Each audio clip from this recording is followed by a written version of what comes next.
Salut les taureaux, bienvenue dans votre horoscope pour le mois de juillet 2021. Mon nom c'est Gabriel, je suis astrologue et puis ensemble je vous propose qu'on regarde un peu comment ça va se passer pour vous ce mois-ci. Je vous suggère de regarder cette vidéo par rapport à votre ascendant, étant donné qu'on va regarder les transits dans les différentes maisons. Alors on débute le mois avec Mars et Vénus qui sont en opposition à Saturne et en carré à Uranus. Alors Saturne et Uranus en carré, c'est un transit qui est présent pendant toute l'année 2021 et puis donc on vient rajouter à notre mix Mars et Vénus qui viennent ajouter cette saveur un peu plus personnelle. Alors pour vous, Mars et Vénus sont en maison 4 et donc Mars et Vénus en Lion en maison 4 vient représenter vraiment comment on a envie de s'exprimer, comment on a envie d'exprimer notre intérieur. Parce que la maison 4, ça parle du foyer, ça parle un peu des racines, d'où est-ce qu'on vient, comment on est bien chez soi. Et donc le Lion a envie de créativité puis a envie de fougue un peu dans cette zone-là. Et donc, c'est en opposition avec la maison 10, qui est la maison de la carrière. Donc, Saturne, peut-être qu'il va venir mettre un certain frein sur cette envie, cet engouement à vouloir s'exprimer à la maison et tout ça. Donc, on peut s'imaginer que peut-être avec le retour au travail qui finit par arriver, donc peut-être que ça vient changer un peu les plans et tout ça. Donc, il faut rester quand même assez flexible. Uranus se trouve en maison 1 pour vous et donc ça vient quand même ajouter une espèce de saveur particulière sur votre façon de vous exprimer. Donc peut-être que ça serait intéressant de faire attention à comment vous exprimez parce que ça peut être perçu un petit peu de façon choquante ou peut-être dérangeante. Mais c'est quand même important de cultiver cette énergie du lion qui a envie de s'exprimer puis de suivre son cœur. Et donc, c'est de s'exprimer juste de façon cohérente par rapport à ce qu'on a envie. Donc, c'est un peu ça qui est proposé par ce trio-là. Ensuite, du 5 au 7 juillet, on a Mercure, la planète de la communication, qui est en carré avec Neptune, une planète spirituelle ou plus subtile. Et donc, pour vous, ça se passe entre la maison 11 et la maison 2.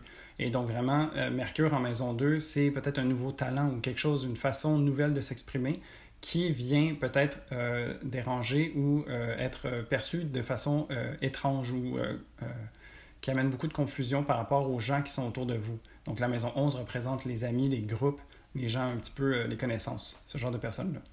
Et donc, vraiment, il y a cet appel avec l'énergie de Mars et de Vénus qui vient amener un côté personnel plus épanoui. Et donc, peut-être que ça vient déranger un petit peu ou montrer un nouvel angle de vous que les gens ne sont pas habitués. Et puis, ça vient créer un petit peu de confusion à ce niveau-là. Le 9 juillet, vous avez une nouvelle lune en cancer qui se passe dans la maison 3. Et donc, une nouvelle lune, c'est un bon moment pour placer des intentions, commencer des nouveaux projets, ce genre de choses-là. En cancer, c'est toujours tourné vers le foyer, vers les racines, vers un peu son monde intérieur et tout ça. Donc, c'est de prendre soin de vous.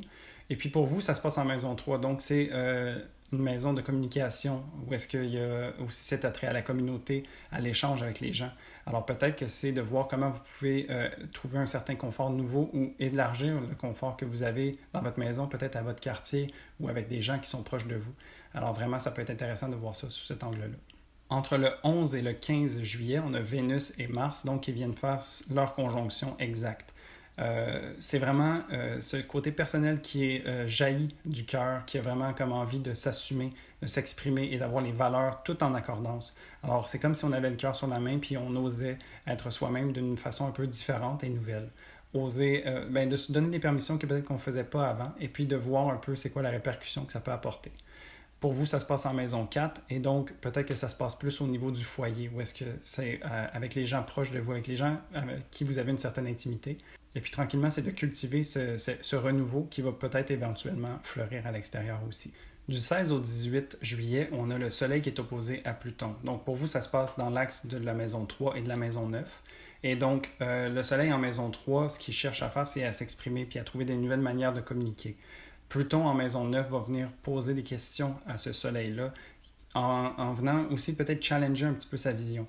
Donc en maison 3, on se base sur des données qui sont plus locales, qui sont plus proches de nous. Et puis, Pluton en maison 9 va venir nous poser des questions de peut-être savoir si on a l'étendue des données nécessaires pour pouvoir poser des jugements.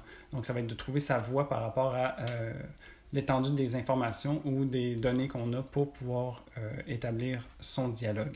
Il y a aussi cette notion de jeu de pouvoir, donc c'est peut-être trouver aussi une manière de pouvoir avoir son opinion, certes, mais de pouvoir permettre à d'autres personnes d'avoir la leur aussi, puis d'accepter qu'il y a des divergences. On est capable d'avoir différentes opinions, mais de ne pas nécessairement avoir à écraser les autres par rapport à ça. On est capable d'avoir plusieurs perspectives à la fois.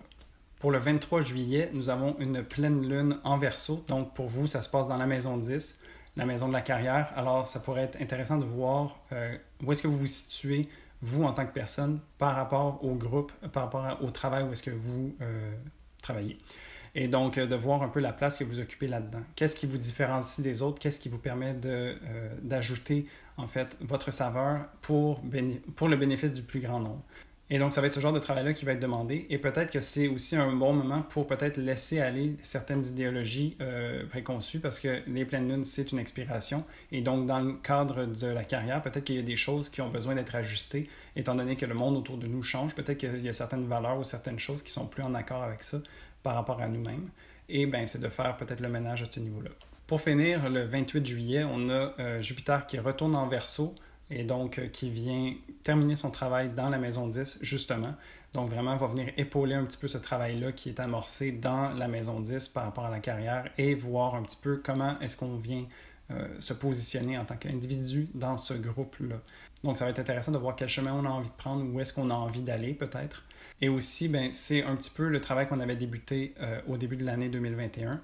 On a eu un petit hiatus et puis on retourne dans ces questionnements-là pour venir terminer le tour de la question puis éventuellement transitionner pour l'année 2022 dans un autre cycle complètement. Alors voilà, ça fait le tour de l'horoscope pour vous les taureaux. J'espère que vous aurez un beau mois de juillet et sur ce, moi je vous dis à dans un mois pour un prochain horoscope. Salut!